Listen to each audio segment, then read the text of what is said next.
We'll be starting back again with the APALA Organizing Institute video.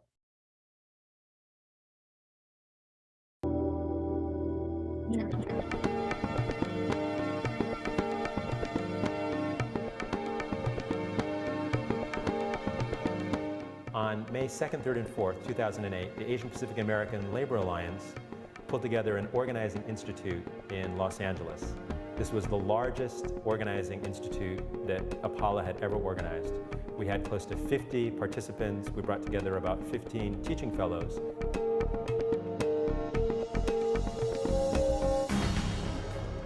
The Organizing Institute is a program that tries to create pipelines for Asian Americans and Pacific Islanders to gain access, entry, and training into the labor movement. We're working with a lot of both the rank and file members and young people who want to become organizers.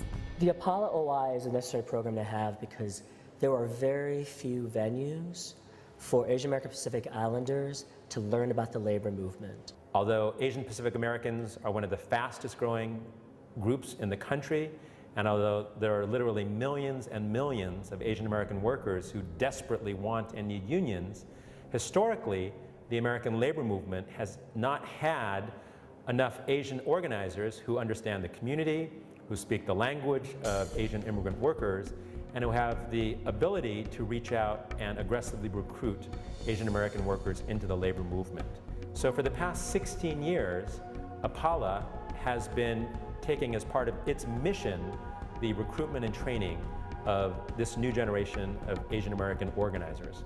My name is Van Nguyen. I'm a fourth-year student at the University of California, Berkeley. I'm really happy that APALA was able to bring down a lot of students from all across the country to be able to participate in training like this. We try to give a sense to the young API students what it's like to be an organizer. They learn one-to-one skills. They learn about how to do a house call. They learn about how to organize a union meeting. They learn how to promote a union campaign and how to project the hope and vision that unions provide to workers in this country. The training largely consists of several role-play sessions. Is there anything we could reduce the stress load at your job to help alleviate some of those things? Do you just want to come with me while I'm doing this? Sure, of course. Okay. I would love to come with you. And through role-plays, people have to demonstrate and actually engage the other person. What did she do that was really good? I feel like she interacted with you like very well. Like, she got really on like a personal level. And I think that's another wonderful thing about the APALA OI, is that if it's not directly engaging in house visits, it's in these role plays where people have to actually act out what they're learning, as opposed to just giving off theories. Hi, my name is Jessica and I'm with SEIU, Local 1021, and they have sponsored me to come and attend the APALA Organizing Institute training. It's a great experience. I'm meeting a lot of people and getting a lot of ideas on what I could bring back to my community. APALA is very unique, both within the labor movement and within communities.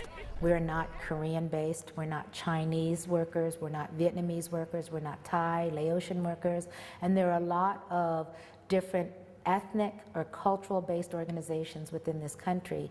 But APALA plays a unique role because we're Pan-Asian. We cover all the countries. What do we want? Justice! Right now in LA, car wash workers are organizing to form a union. So we took all the trainees over to the Vermont car wash in Hollywood. Police that's here, so you guys gotta be aware of what's going on, right? If we say move, you guys gotta move, all right? For most of them, this was their first time. So folks got to have picket signs, march around, but also at the same time, we're trying to talk to the customers and continue marching and picketing. Workers united! Just a really cool opportunity to meet some people that are really committed to like this vision of a more just and equitable society. Whenever I meet people like that, I'm just really pumped to to interact with them and talk to them. The folks are actually being trained by other Asian union organizers. That's rare. You don't find that out there, and we're really proud of it, and we try very hard to maintain the uniqueness of that in APALA. I came to figure out what I want to do with my life. I feel like it was an invaluable experience, and it's opened the doorway for me to have the chance to become a union organizer. I think for me, this program's really great in terms of, being able to bring, first-time activists or organizer and also like long-term organizers together in the same room. It's been very empowering to meet a lot of new friends. I actually met some people who live near me, and we are going to keep in touch through APALA. We're basically looking at the future of the labor movement. We're looking at the future organizing directors of unions, the future of exciting campaign work to uplift Asian workers throughout the country. And I used to be an organizing director for my union. I know it's really difficult to find the kind of organizers that have the fire in the belly, that are interested in helping workers, that have the language skills and the life experience to do the work. And what the APALA organizing training does is really target those communities that need the best organizers right now. And without an organization like APALA to assist and lead a whole new generation into union activism, labor activism, and community activism, it wouldn't happen. And the larger labor movement of the U.S., I believe, needs the APALA OI in order to continue growing as a stronger labor movement. Because for the longest time, we have always been divided by race and ethnicity. And it's only by uniting all communities can we actually succeed as a larger labor movement. We are very committed to build unions throughout the country. And the very best way to do that is to forge stronger labor community alliances and to recruit wave upon wave of new organizers who can bring the vision and hope of unions to the American workforce.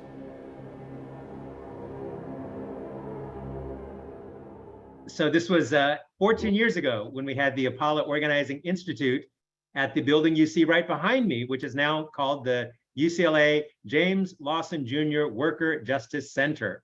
But for 30 years, APALA has run these organizing institutes and has had a huge impact in recruiting and training a new generation.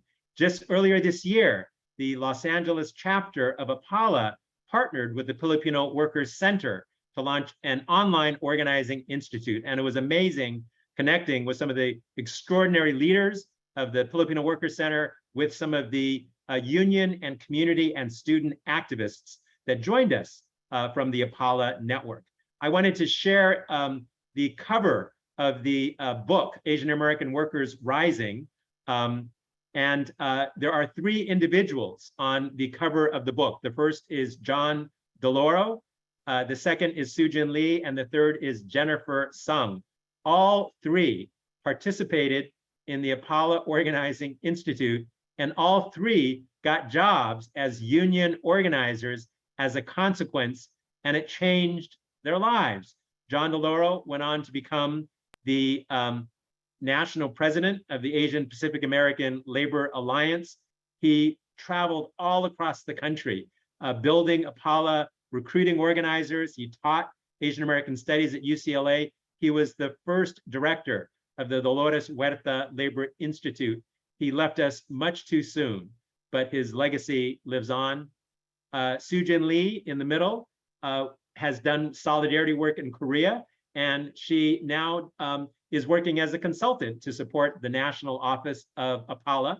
And on the right is Jennifer Sung, who was also a union organizer. She went on to become a union labor attorney, and she was just successfully confirmed after being nominated by President Joe Biden to the 9th Circuit District Court. She is the first Asian American woman to serve in that capacity. So this is an example of the tremendous impact that the APALA Organizing Institute has had. I'm very pleased now to welcome my good friend Kathleen Yasuda, who is the director of the Labor Center at LA Trade Tech. And she was also the very first organizing director of APALA. So tell me, Kathleen, what was the APALA Organizing Institute all about, and what impact has it had over these last 30 years? The APALA Organizing Institute was, well, the AFL-CIO was running these Organizing Institute OIs, just in general, recruiting college students from all over the country. And our then president, Kent, had this idea to partner with them to recruit Asian American and Pacific Islander students, and also folks out in the community doing community work, and union members who are in their unions to become organizers. Because when I started, I guess you're saying it's 30 years ago? Wow. There were, you could count the number of Asian organizers or Pacific Islander organizers on your fingers for the whole country, all unions. We just didn't exist. I'm actually not even sure how Kent found me. I was in a union. I hadn't even heard about APALA. I guess it was brand new, but we needed to change that. And so we worked with the Organizing Institute to go out again to colleges, because they had a really strong base of recruitment on colleges. And what we would do is we would contact the APALA chapter near wherever they happened to be doing their recruitment, were doing their training, and we would both contact unions in that area to find any members who might want to become activists, but a big focus on the colleges to introduce APIs to a whole different idea about what you can do with your life. So that was the beginning of the APALA OIs. And I gotta say, we also, in terms of union members, I don't even remember which year, which number of our APALA conventions it was, but it was in San Francisco. We actually ran the San Francisco APALA convention as an organizing training. So every single one of those union members got trained to be organizers, whether they were going to become member organizers for their own unions or get hired somewhere. We made them all go through it. I remember we were all in our hotel rooms, up and down the hotel, knocking on the doors and doing house visits that way. But APALA has been dedicated to diversifying, I guess the best way to put it, the labor movement, both in who is working for unions and who are being organized into unions. Thanks so much, Kathleen, for your work over the years to recruit and train a new generation of API union organizers. We're also joined by my good friend, Aquilina Soriano. The Filipino Workers Center is celebrating their 25th anniversary this year. Wow. And Aki has been out in the field, mobilizing, organizing, and empowering workers. And so earlier this year, the LA APALA chapter partnered with the Filipino Workers Center to launch the Organizing Institute here in Los Angeles. So tell me, Aki, what was the thought behind that and what was the outcome? Yeah, well, so we're almost, but not quite as old as the APALA OI, right?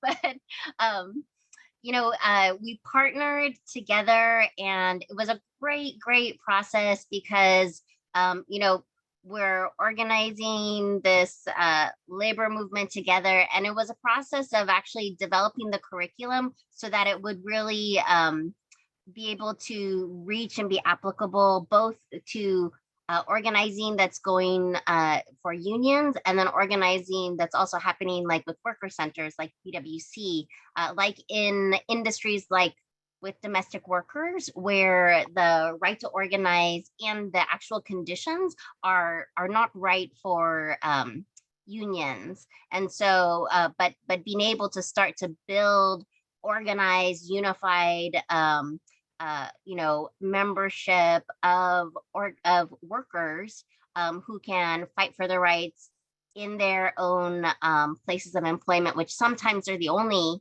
worker, right? But then sometimes they're working with others. And then also to be able to join into a larger labor movement together. And for them, it was, so we were able to design this curriculum together. And a lot of it is very similar in terms of like the basics of organizing, right? One-on-ones, house calls, but being able to help and share the different experiences and approaches, and then bring together our own members who are caregivers, who are just learning more about organizing itself, have just, gotten involved through their own work situation, and now are learning about how to organize others, and to see that there is this larger APALA movement, other APIs who are also organizing, and this long history is really great. And to be able to kind of share joint experiences, to understand the motivations together, it did have to be virtual. It was virtual because of, the situation that we were in, but that also has actually given accessibility to some of our workers who are live-in workers who aren't able to travel as much. So they were able to actually participate and start to learn and connect and build relationships and build their organizing skills through this OI.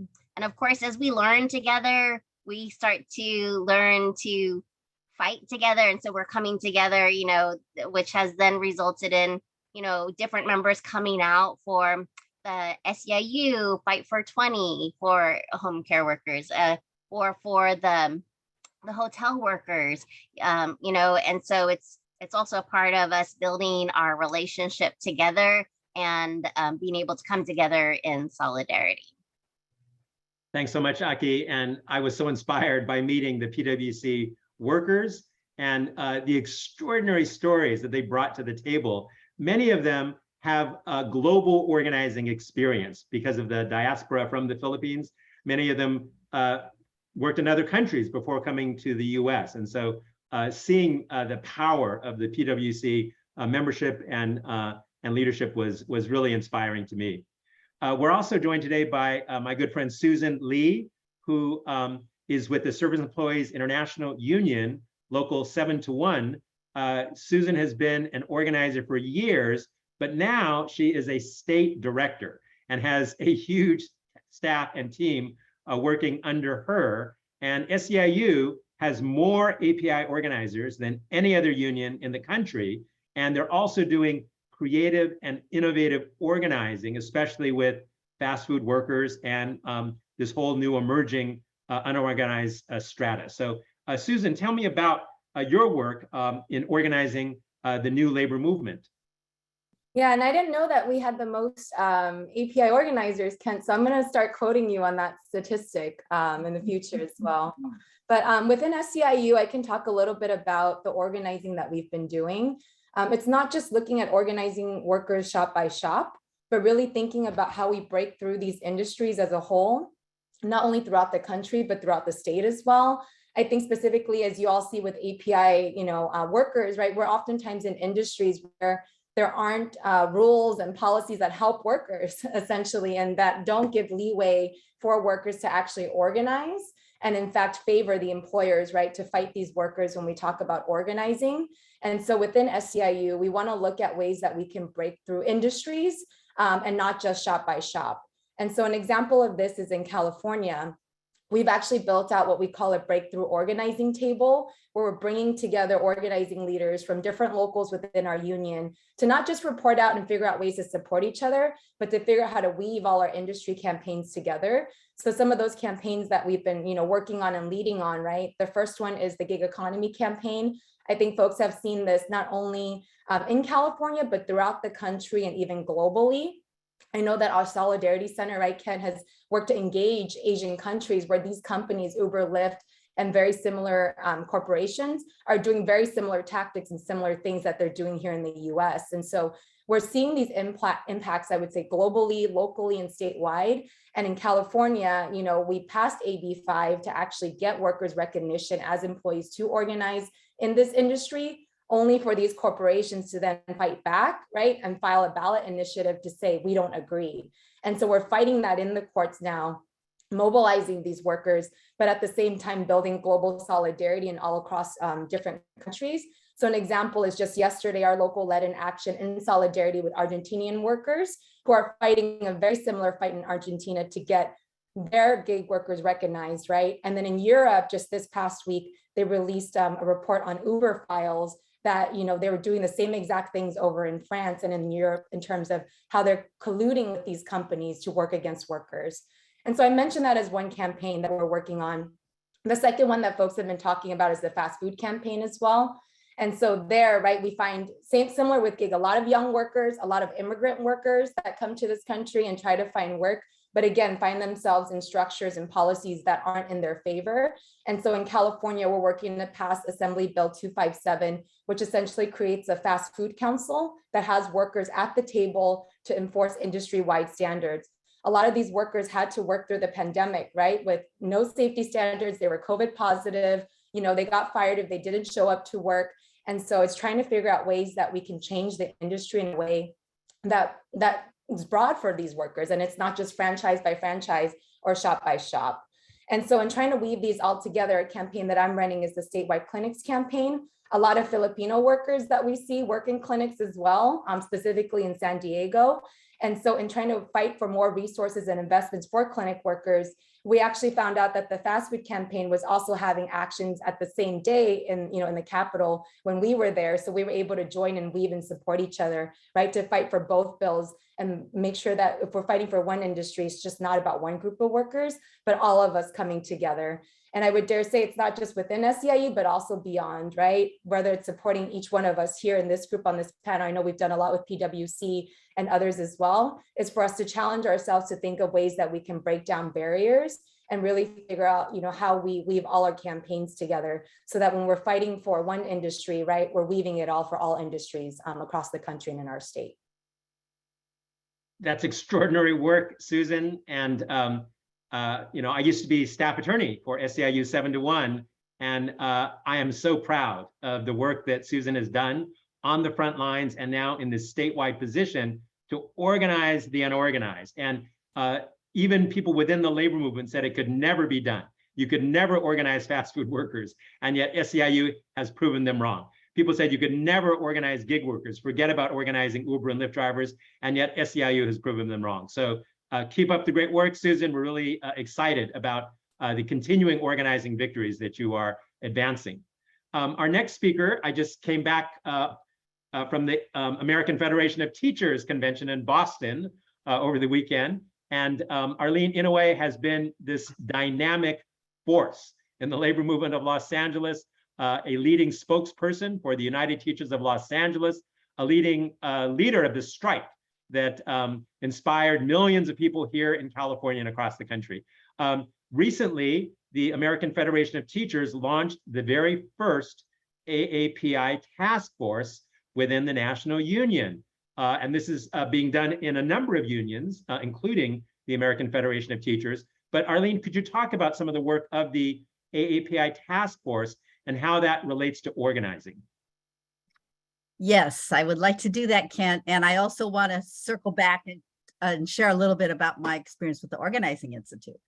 But yeah, to start out with AFT, the American Federation of Teachers is one of the two educator unions, and it has 1.7 million members and more than 3,000 local affiliates nationwide. So we're talking about a lot of people across the nation who are either pre-K through 12th grade educators, school site paraprofessionals, higher ed faculty and professional staff, federal, state, and local government employees, nurses, and other healthcare employees. So as you could see, it's a very, very big spectrum. And even though it has a 106-year history, it wasn't until like 2 years ago, I believe, during the pandemic, where the very first Asian American Pacific Islander Task Force was formed. And how did this happen after all these years? Well, it happened because we also have our first AAPI executive board member, Jessica Tang, who's from the president of the Boston Teachers Union. She recently became president, and then she became a part of this exec board which has probably around 30 to 40 members across the nation. And so with her insistence, she recognized that we didn't have a task force, and there was a Latino task force. So she thought, oh, well, you know, we have similar issues, whether it's immigration, whether it's language issues, and we should have one as well. So she asked for it. And because of that, and again, the lesson learned is representation does matter. And she asked for it. And so this task force was formed. We've been meeting virtually until this very last week when we had during the summer when we had a couple of in-person meetings. But what is the mission of the AFT AAPI task force? And it's to raise visibility and urgency of AAPI issues, members and students within the union, and to provide national leadership to help ensure that the needs of the growing AAPI community are addressed. So what in all of the settings where we work, in schools, hospitals, institutions of higher education, and so forth. So it's pretty broad. It's to be developed. And so one of the things that we did do was we took a couple of resolutions to our convention, which again is held every 2 years. And one of them was to stop API hate, Asian hate. But there were also broad resolutions that would address policy, that would address programs and initiatives, policy and campaigns, and communications. So for example, things like looking at strengthening our work on citizenship and immigration issues and English language learners. That's some of the program, but it's pretty comprehensive in terms of a lot of issues, ethnic studies and how we build API curriculum, creating a plan that a strategic state, local, and national partnerships with AAPI advocacy, legislative, and political organizations. So kind of having a broad network and developing those relationships that we haven't had. And just other issues as taking a strong stand in our communications on the hate crimes, for example, and making sure that our members know about that. There's just a wide range that can happen. But as you know, resolutions don't really mean anything unless they're implemented and enforced. So our work is cut out for us in really following through. All the motions passed. It was great that there was awareness as people came to the mic and spoke to them. But again, our work is going to be in keeping after it and making sure that these things are implemented. And I did want to circle back. I just wanted to say that I was noticing in the chat when the Organizing Institute video was played, the different comments, and it was so neat to see the relational connections that people were making with people and events. And that's what organizing is about. You know, it is about our relationships, and it is about making connections. And I wanted to share that my first experience with the Organizing Institute was I got an email, and I was thinking about becoming a UTLA officer. This was 2010. And I really didn't know very much about the union. I've done a lot of organizing, but I didn't have the words for it. It was kind of an instinctual thing. So I thought, I don't know anything about the union. So I signed up for it. It was a women's organizing OI in Orange County. And it opened my eyes. I mean, just seeing these women together and our experience as Asian Pacific Islanders was so special. And so I was thinking about how these institute, it really brings us together. Like, as Kathleen was saying, you could count on a hand how many of us there have been at the beginning, but we're growing, right? But it brings us together. It inspires us. It trains us. It gives us experience in that training. And then we're able to go back, and we're going back, and we're becoming leaders. We're giving back to our communities, to our organizations. And that's what's so exciting. That I got real excited when I saw that, because it reminded me of that. That's what we're doing. And I want to say at United Teachers Los Angeles, which is, an education union, we have taken in some of the Dream Summer Dream Summer students, and they've been interns, and now they're like, we've hired them as well into our union, and that's how we keep it going. So I wanted to appreciate all the work that APALA has done with these organizing institutes. Thank you, Arlene, and thank you for sharing your own APALA Organizing Institute story. And I just wanted to mention that at the AFT National Convention, at the Civil and Human Rights Luncheon, they gave a special award to APALA, and Brady Calma was there to receive it on behalf of APALA. And a special award to Kent Wong as well for his legacy of, of human rights work. Thank you, Arlene. Kathleen, I know that you got your master's from Harvard and the JFK School, and like all the other Harvard graduates, decided to go organize the working class. And the job that you got was organizing nurses. And so I wanted, if you could share some of your experiences in terms of the significance and the power of the nurse organizing that you were involved in. You're on mute. You'd think I'd have figured out Zoom by now. Anyway, I want to back up just a little bit.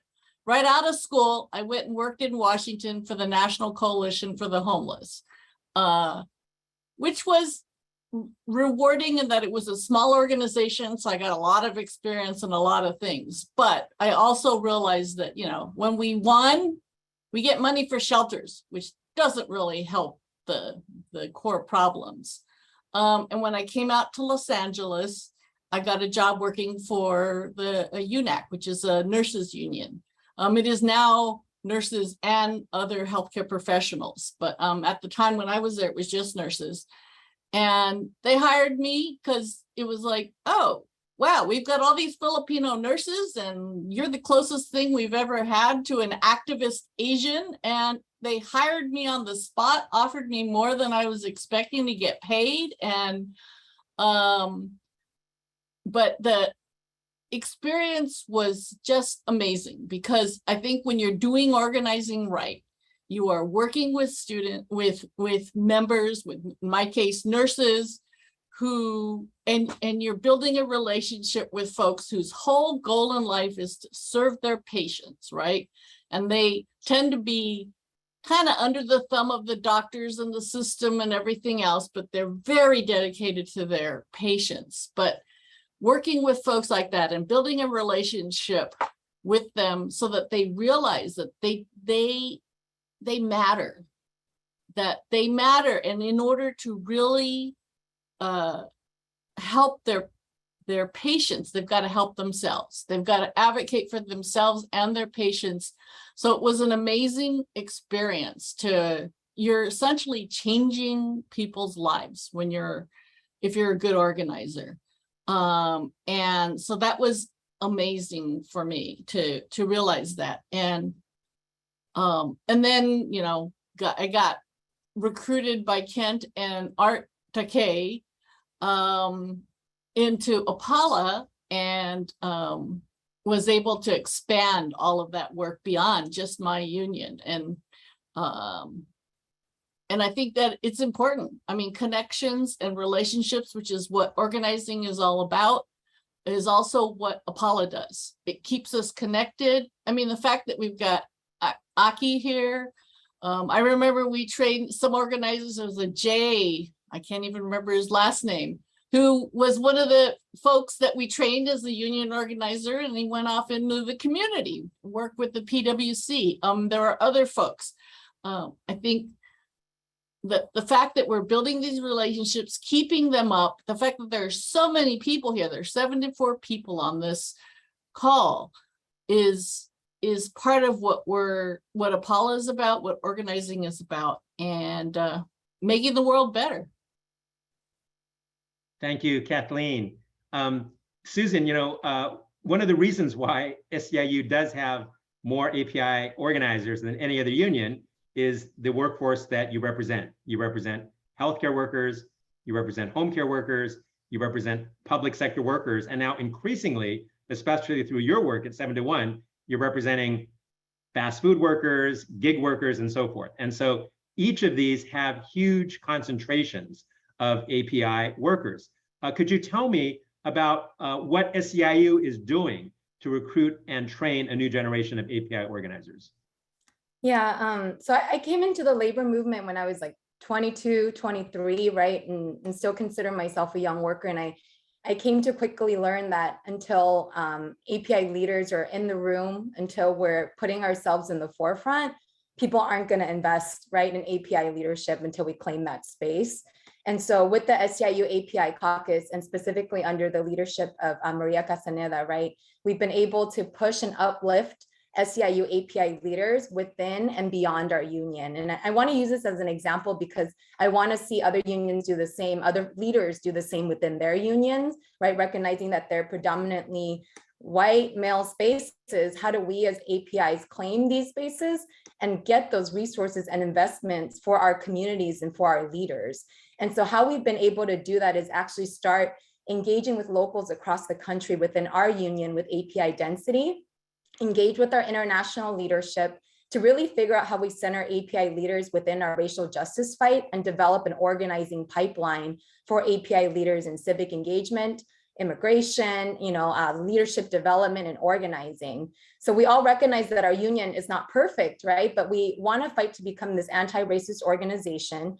And so an example of this is when I was leading a campaign in San Diego, actually, so back to, the majority of clinic workers being Filipinos, right, in San Diego, we're leading this campaign and we're like, we need to get Tagalog speakers because, as you know, in API communities, in-language organizing, right, that face-to-face in-language organizing means a lot more than someone who is speaking English trying to organize somebody not in language. And so when I made this call out for Tagalog speakers across the country and all our locals, we got back zero, right? Not one local could produce one Tagalog speaking organizer to loan for this campaign for these workers that were facing this boss fight campaign, right? And so what ended up happening was I was sitting with Brady, who's the president of APALA now, and we were talking through, well, where can we find Tagalog speakers? And we thought we have folks within our caucus that are Tagalog speakers. So we have to tap into our own resources and organize folks, right, to be able to come down and talk to these Filipino workers. And so in doing so, we thought, well, why don't we come up with this idea to create an API organizing brigade and really think through like how we develop API organizing leaders within our union.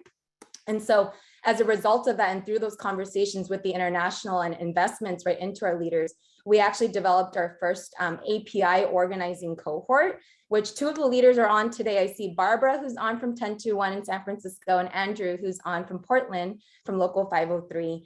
And so we went through this 6-month program, right, of identifying and recruiting leaders.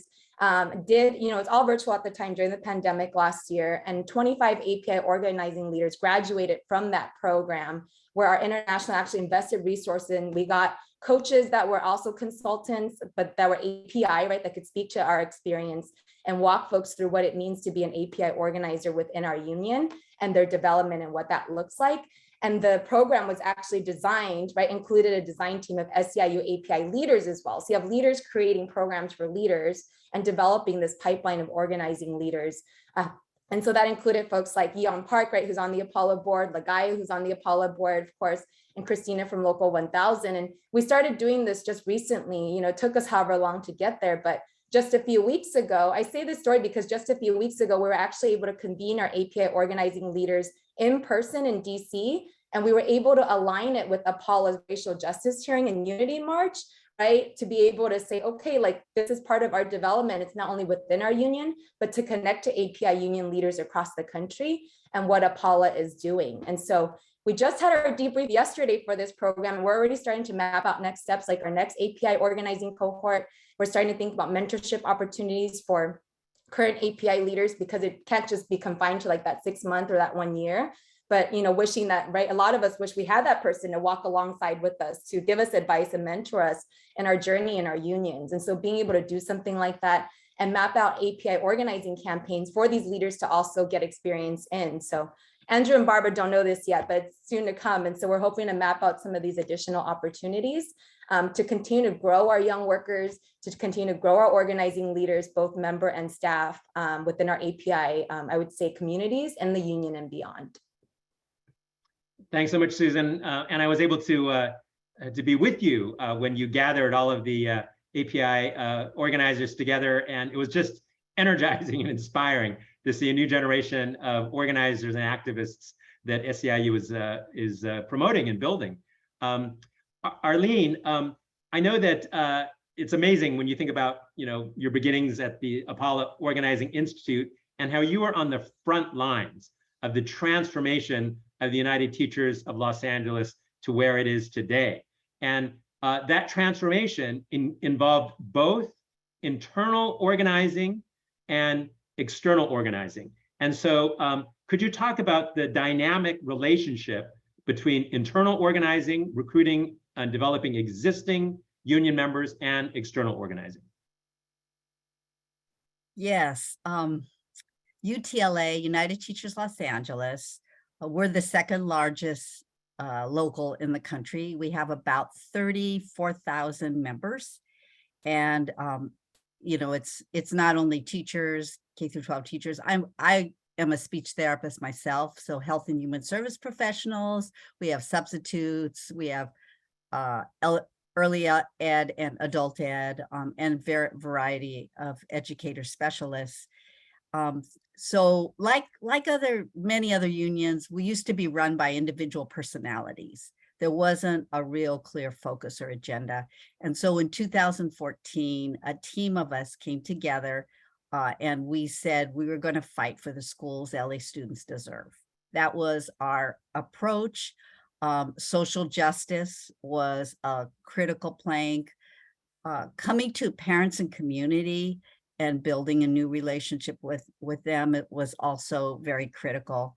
So we aligned the internal organization that you talked about, Kent, was aligning our, we aligned our departments.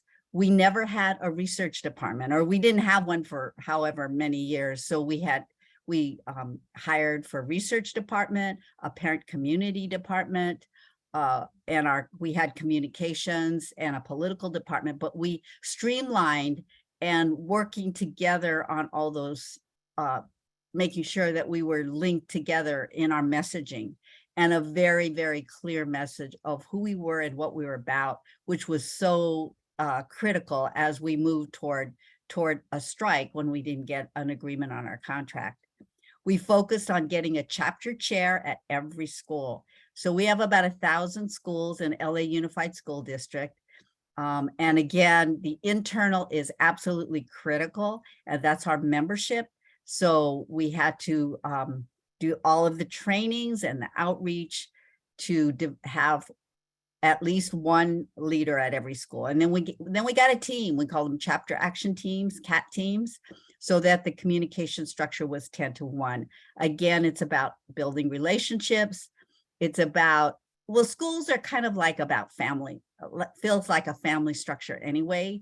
Members are pretty close and they talk a lot. So we wanted to make sure that we organized that and that we had two-way communication going on. So we could get input, UTLA leadership could get input, as well as we could share information so that our members had the bigger picture. So that was really critical to our internal structure, but we went to our community. We went to several organizations and we said, look, we haven't always been a good partner. And we know that, and we want to start a new relationship. So we found that there were some key organizations that aligned with us, and that was Students Deserve, which is a student-led organization, ACE, and LANE. These are LA organizations, and then UTLA was the fourth. We formed Reclaim Our Schools Los Angeles. So we had 4 anchor organizations. We also work with many, many others in LA, but it was very, very important that we had a strong coalition, and they have their own trainings, their own development, their own organizing, and we work closely together, but they're pretty autonomous as well. And I think that's very, very important. And so we've been able to now, as we're preparing for another contract strike, another contract negotiation, is bring in a lot of community issues, more than we've ever had. For example, things like green space on campus now, but also we're asking for our building, LAUSD, to use some of their buildings for the homeless or for housing. We're asking for EV chargers, solar panels, and we're asking for a climate justice coalition to bring in all the resources into the school sites for our students.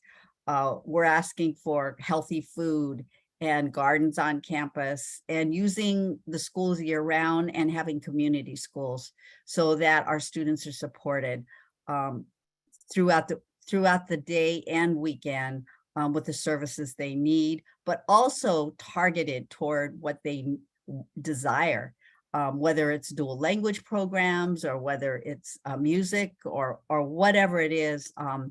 We want investments into our neighborhood schools. So that's how we've approached our work, is strong links to the community and parents, really tight organizationally, escalating actions, working together, wearing a red shirt on a Tuesday is our first step. And then, who's willing to picket our flyer parents or picket in action, and just building on those steps. I do want to say that, as an educator union, we're 72% female.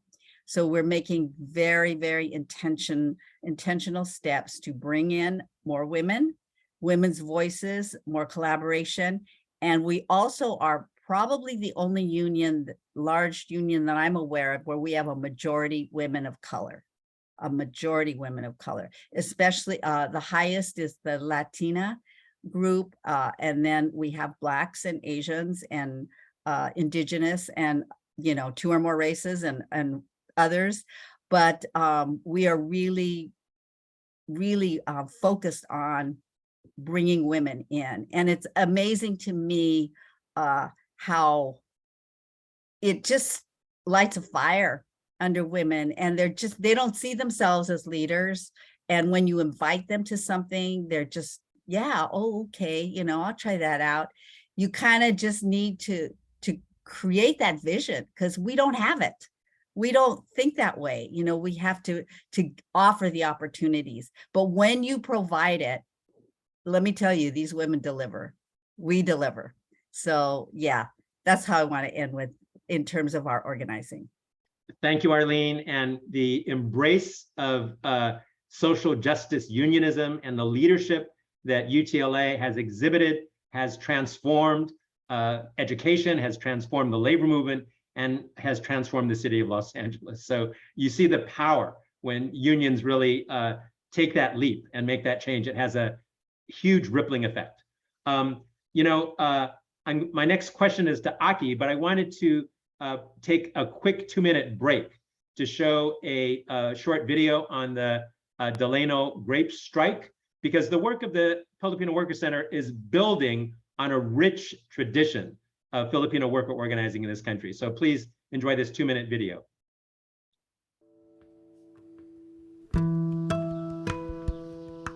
How did Filipino and Mexican American farm workers spark a worldwide movement for better labor conditions? It started in California's Central Valley, the breadbasket of the United States. Farm work has always meant low pay and poor working conditions. But it all started to change in 1965, when Filipino farm workers in Delano, California decided they'd had enough. They wanted decent pay and humane working conditions in the grape fields, and they wanted it now.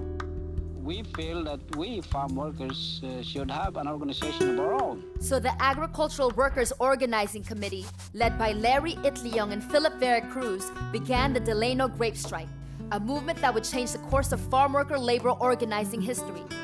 Up until this point, farm owners had pitted one ethnic group against the other as a tactic to break up the strikes. Knowing they needed the support of their fellow farm workers, Itliong and Veracruz went to Mexican-American organizers Dolores Huerta and Cesar Chavez and asked them to join the strike. And from there, solidarity and history was born in the fields between Filipino and Mexican workers that led to the historic 5-year-long international grape boycott. The power of solidarity that backed this movement echoed around the world. Families across America stopped eating grapes. Black activists of the Student Nonviolent Coordinating Committee walked with the farm workers on a 300-mile march from Delano to Sacramento. Yemeni workers and Native Americans, all too familiar with state-led marginalization, supported farm workers. And faith leaders preached the movement's message of justice. After 5 years, the strikers won. Grape growers agreed to union contracts that ensured better working conditions and higher pay. Filipino and Mexican farm workers found unity in their fight for labor protections and formed a coalition and movement from which a vision of solidarity and collective power was created. Power to the people. Isang bagsak. All of the videos we'll be sharing today will be available to anyone, and we hope that you can use these as resources to educate and organize in APALA chapters in your unions across the country. But in my view, the Filipino Workers Center is carrying on the tradition and the spirit of Larry Itliong and Philip Veracruz. You even have names and buildings named in their honor. Aki, if you could please talk about the particular role of workers' centers and how they are different and similar from unions in terms of organizing.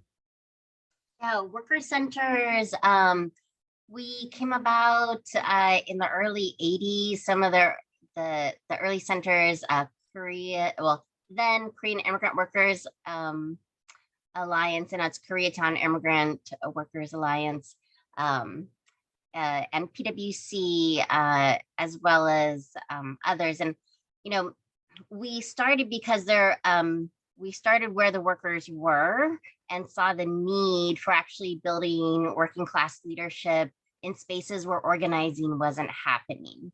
And so for the Filipino community, you know, we saw that there was, you know, actually not a lot of visibility around low wage Filipino immigrant workers. And it was more thought of just in the past in terms of like the farm workers or overseas workers in other places.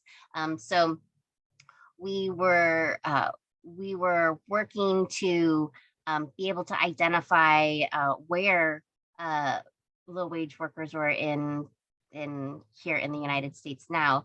And we saw there's a huge concentration in the domestic worker industries, as nannies, but also as home care workers working in individual homes. And we would go into restaurants, Filipino restaurants, because we knew there were Filipino workers there. But even them, a lot of them, they started as home care workers, or that was their fallback or other job, you know. And as we just started to integrate more with the community, we saw that there was such a huge concentration and there were such huge labor violations happening that it was important that we organize there. And even though it was a very, very, it's not an ideal place to organize for a big impact, because individuals working in individual homes scattered across, you know, everywhere, immigrants, a lot of them undocumented immigrants who are also then operating under the fear of being reported and deported. So we saw people working for less than $3 an hour, no overtime, even today. Right. And so we just saw the need, and then that's where we've gone. And that's what a lot of the worker centers are doing, are trying to find different innovative ways to organize workers in sectors where organizing is not happening. And really focusing. So we're Filipino Worker Center too, so that we bring that language, we bring the culture, we bring the history and the context to all of the work, to all of the organizing that we do.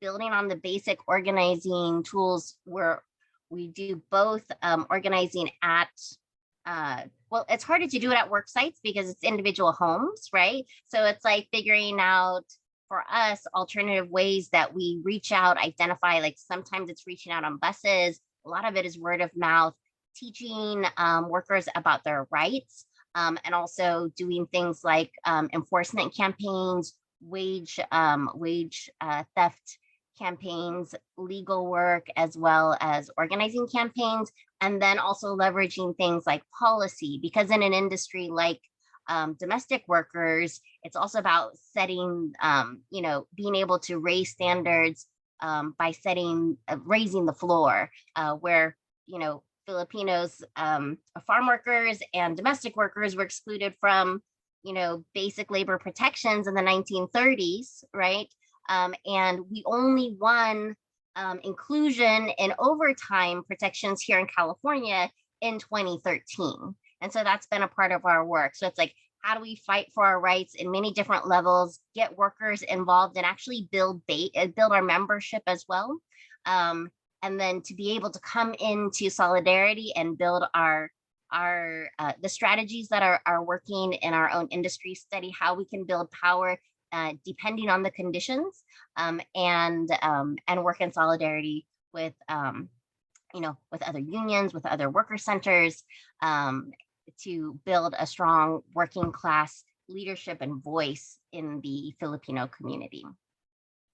Thank you, Aki. And the alliance and coalition between unions and worker centers has been decisive in advancing the fight for the $15 minimum wage. It's been decisive in advancing the fight for immigrant rights and immigrant workers. And it's also been decisive in the fight for building a workforce development system that provides pathways for sustainable jobs, especially for communities of color and for immigrants. Kathleen, as the director of the Labor Center at the LA Trade Tech College, how does the work of labor education impact organizing? You're on mute.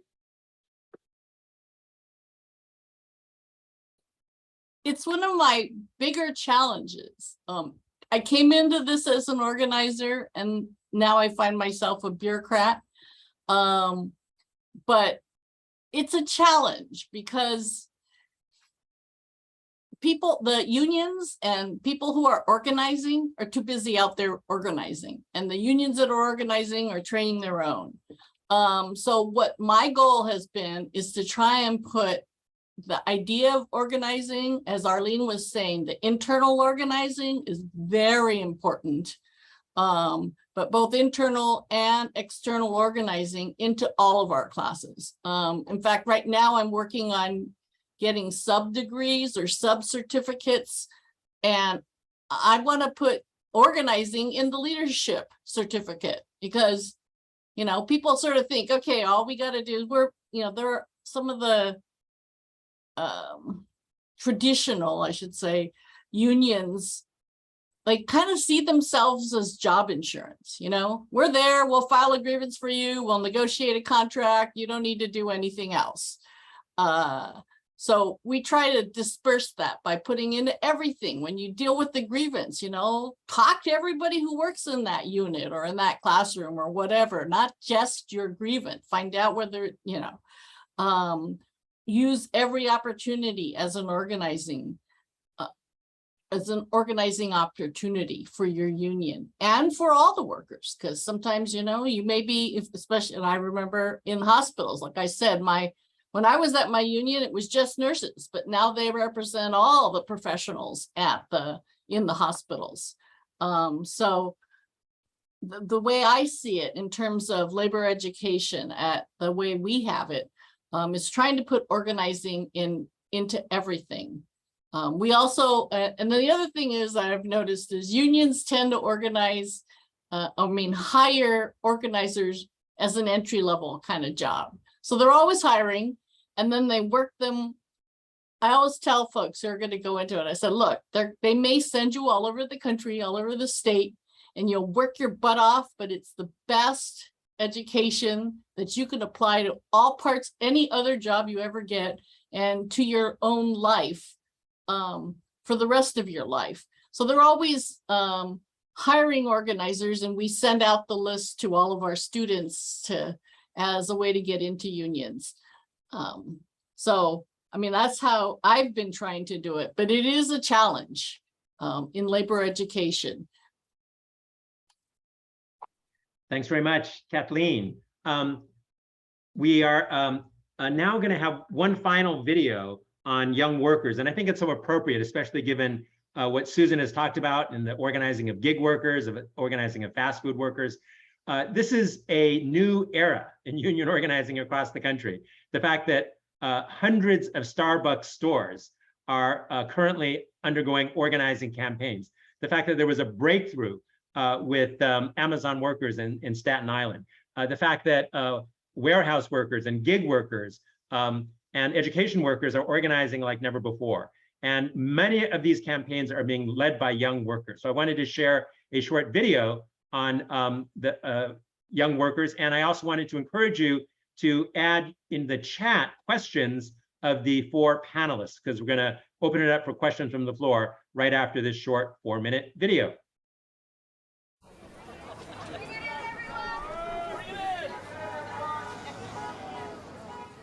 Hi, I'm Diana. I and a team of student researchers at UCLA spoke to a lot of young workers. Did you know 1 in 4 workers in Los Angeles is a young person? This is a big deal. LA is the most populated county in the country. We hold up our economy in a big way. Flipping burgers was supposed to be a short-term job just for the summer. I started that job when I was 16. That was 5 years ago. I delivered the papers as a kid. That's just what you do. It gives you backbone. These jobs are a rite of passage. Hold on. This isn't just a side job for extra clothes or going out. We know the reality. Young people work to live, not to play. Would you like to sign up for our rewards program? You can get 15% off if you sign up today. Hi, sweetie. Just a reminder. Rent's due tomorrow. Good luck on your test today. Love you, Mom. Hey, no phones on the floor. 48% of young workers contribute to their families. Less than 1% spend solely on leisure activities. Oh, man. Hey, do you think I can get some extra hours next month? 72% would like to work more hours. 1 in 3 young workers juggle school and work. As wages have dropped, school is getting really expensive. What's worse, the first 10 years of pay affect your earnings for the rest of your life. Here's your updated schedule. Oh, I'm supposed to be off tomorrow. If you don't want it, I can ask somebody else. No, I'll be here. I'll just change the babysitter. 9 out of 10 workers don't have a set schedule. Hey, take out the trash and stack those trays on your way out. Hey, that's wage theft. That's illegal. 34% of young workers worked off the clock, not getting paid for these hours. Ooh, I wish you could serve me this at home, sweetheart. George is back and he's harassing me again. Honey, deal with it. It comes with a job. So just smile for good tips, all right? Tips? Man, I should be making more money. Over half of young workers experience verbal harassment on the job. In the past, when young workers faced similar problems, they got together and decided to do something about it. Young people spoke up as lunch counter and retail employees. They locked down stores to fight for their rights. Young people in the fields whispered to each other to slow down work for better conditions. And in the garment industry, young people formed unions to make sure they could work fair hours and get the respect they deserved. That's how most workers got the weekend. Breaks, a 40-hour work week, minimum wages, and paid vacation. Because young people stood up. What would this look like today? I want respect in the workplace. I don't care if you're a store manager or a customer. You and I are both human. I want to have the energy to be able to come back to work. I mean, if you don't get enough rest and pay, how can you do well in school? I feel that we are hard workers. We deserve a fair schedule and much more. So why is it important to focus on young workers? We are family members, parents, and students who need reliable hours and better workplace conditions. We matter. We are powerful. We are here and we are rising.